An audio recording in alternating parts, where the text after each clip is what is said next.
Mengenai tolong jelaskan dulu Pak Pendeta pengertian Trinitas itu. Saya sendiri belum terlalu paham itu Trinitas. Mm-mm. Ya. Apa yang abang mau tahu? Kalau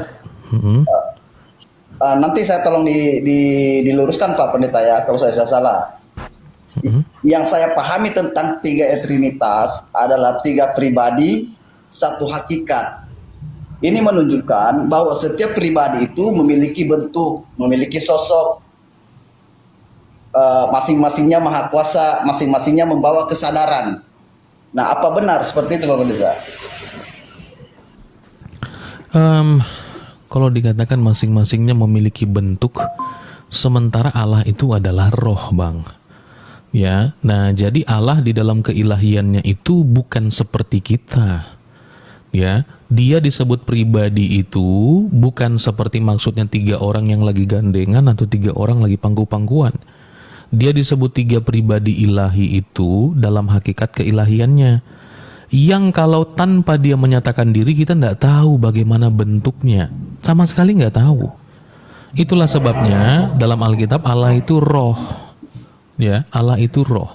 Nah, maka daripada itu memang benar apa yang Abang sampaikan tadi, bahwa 3 pribadi dalam satu hakikat. Ya, itu betul. Dan masing-masing adalah pribadi yang kekal, masing-masing adalah Allah yang maha kuasa. Itu betul. Nah, Allah Bapa dalam gereja ortodoks atau gereja mula-mula itu digambarkan sebagai wujud ilahi. Ya, wujud ilahi. Dan firman-Nya yang ada di dalam dirinya dan rohnya juga ada di dalam dirinya. Ya, atau saling mendiami. Loh, kok bisa begitu? Nah, itulah makanya bukan pengertian pribadi seperti kita. Abang dan saya itu hakikat kita kan sama. Ya, yaitu adalah sama-sama manusia.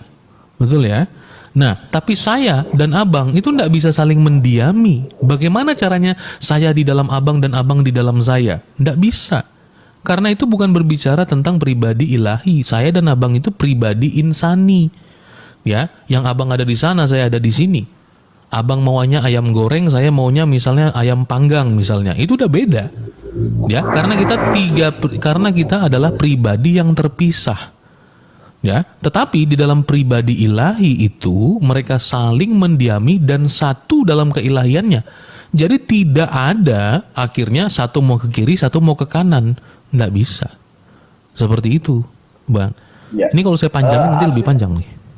Iya, lalu kenapa menggunakan kata pribadi, Bang? Kalau maksudnya hakikatnya sama, kenapa menggunakan kata pribadi kalau tidak bisa dipahami sebagai pribadi yang kita pahami?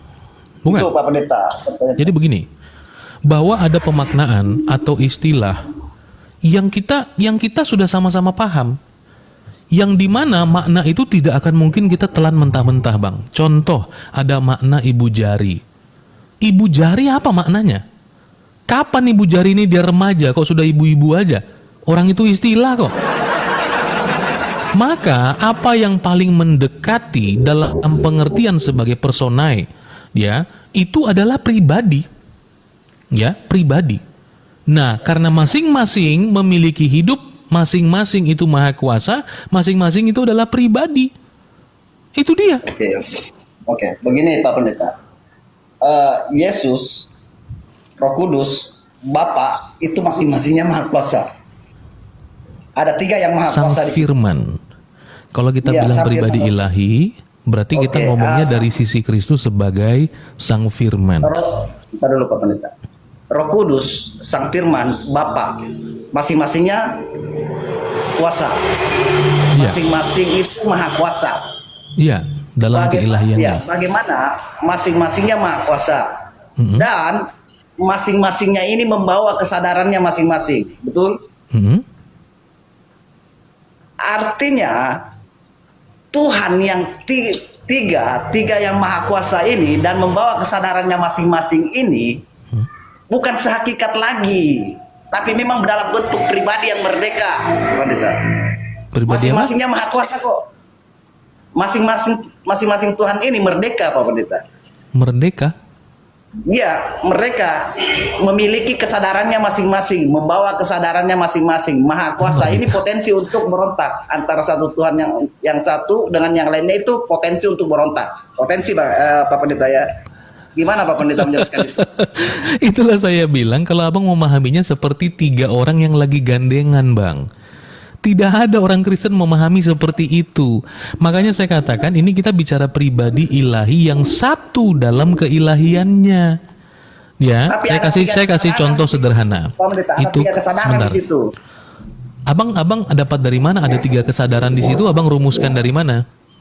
Tadi saya tanya, ada 3 kesadaran masing-masing Maha Kuasa. Pak Pendeta membenarkan itu, mengiyakan Iya, itu. maksudnya, iya karena mungkin kalimat itu yang membuat abang jadi agak sulit akhirnya abang bisa Ya. memahami pribadi ilahi. Ya. Jadi begini, konsekuensi daripada 3 pribadi sudah pasti memiliki 3 kehendak.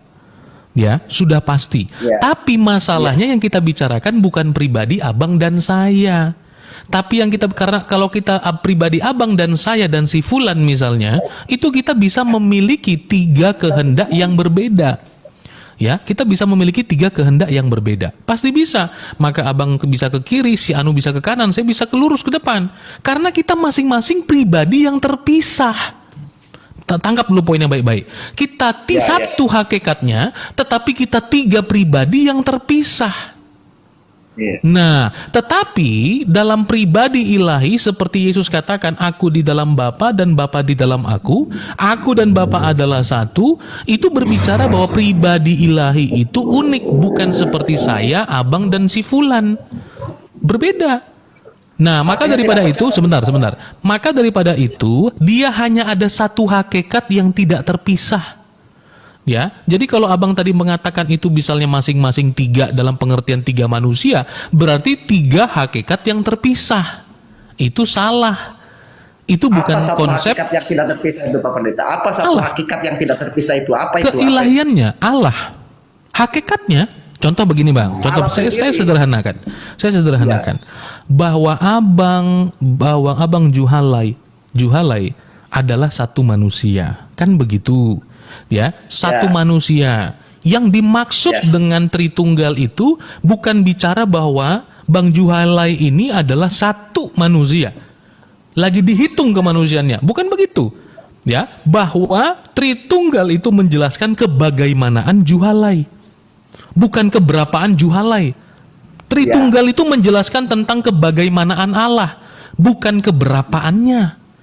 Contoh sederhana, kita mengenal tentang trikotomi, bahwa Bang Juhalai itu ada jasadnya, tubuh tuh, ya, ada rohnya, ada pikirannya, betul?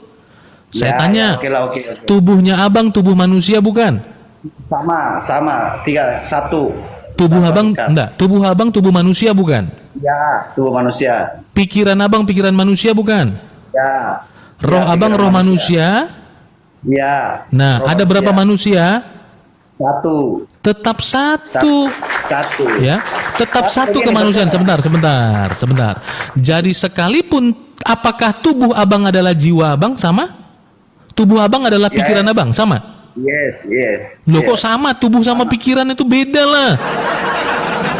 Beda. Nah, jadi tubuh abang dengan pikiran abang, tubuh abang dengan pikiran abang berbeda. Pikiran abang dengan roh abang sama apa beda? Beda. Beda. Badan kecil. Jangan di sini masuk dalam. Masuk. Nih lagi diskusi, masuk. Ada ponakan nih datang mau mengganggu. Jangan di sini jadi dia begini, Pak Pendeta. nanti jadi Kristen loh. Iya, nggak apa-apa. Kalau memang Jadi bisa, bahwa tubuh itu bukan pikiran bukan roh bukan tubuh, tapi abang tetap sebut satu manusia. Betul? Oke. Sampai di situ saya sepakat. Tetap satu meskipun roh. Sepakat. roh Sebentar, yang saya satu. peralihannya belum. Iya. Jadi Oke. di dalam kami memahami tentang Allah Tritunggal, sementara tadi abang pikirannya, jasadnya dan rohnya, hakikatnya tetap satu manusia saja. Ya, di dalam inilah pengertian tentang kebagaimanaannya manusia. Di dalam pengertian tentang Allah Tritunggal, Bapa adalah Allah, firman-Nya adalah Allah, Roh-Nya adalah Allah. Tidak pernah ada tiga Allah, hanya ada satu hakikat Allah saja. Dapat dibedakan tubuh, dapat dibedakan firman-Nya, hakikat firman-Nya, Bapa dan Roh-Nya dapat dibedakan, tapi tidak terpisah dalam hakikat keilahiannya. Seperti itu, abang juga tubuh abang, jiwa abang dan roh abang tidak mungkin terpisah dan tidak mungkin jalan masing-masing, nggak bisa. Nah, silakan. Tidak mungkin terpisah dan tidak bisa dibedakan. Ya, jadi begini, ada perbedaan di sini Pak Pendeta. Karena kenapa? Yang pertama, tubuh saya, jasad saya, pikiran saya itu satu kesadaran. Saya pribadi, kesadaran saya. Tapi dalam Tritunggal ada tiga kesadaran di situ Pak Pendeta. Kesadarannya Yesus, kesadarannya Bapa, kesadarannya Anak. Ada tiga kesadaran. Ini menandakan bahwa di situ tidak ada hakikat lagi. Bagaimana Pak Pendeta? Kok tidak ada hakikat? Itu nggak paralel Bang. Jadi karena mereka itu punya kehendak, kok jadi tidak ada hakikat? Enggak. Logikanya gimana? Sebentar dulu Pak Pendeta. Saya dan Bapak Pendeta itu sama-sama manusia. Betul. Meskipun sama-sama hakikatnya manusia. Meskipun hakikatnya manusia, Pak Pendeta dan saya membawa kesadarannya masing-masing. Artinya kita tidak sehakikat lagi. Nggak bisa dikatakan sehakikat lagi. Jadi hakikat abang apa? Saya manusia. Saya siapa? Ya manusia juga. Maksudnya gimana? Maksudnya begini, analogi yang Pak Pendeta tadi bawakan itu tidak pas untuk dianalogikan dengan manusia. Karena apa? Saya pribadi, meskipun dalam diri saya memiliki jiwa, jasad, pikiran, itu hanya satu kesadaran. Tapi dalam Trinitas itu ada tiga kesadaran.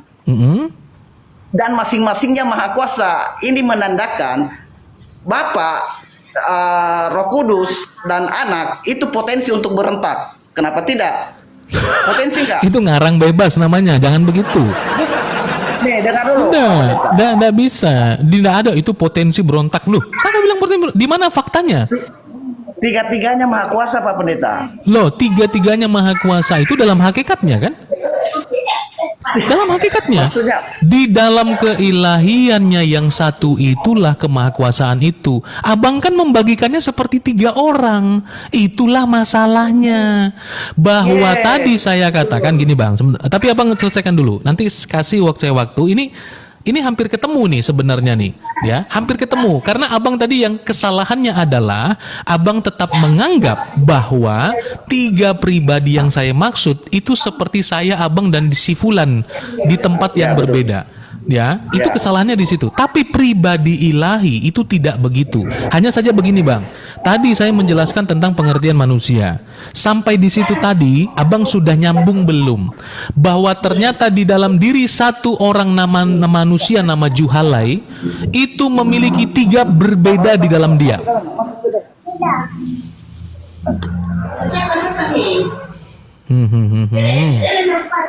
ya.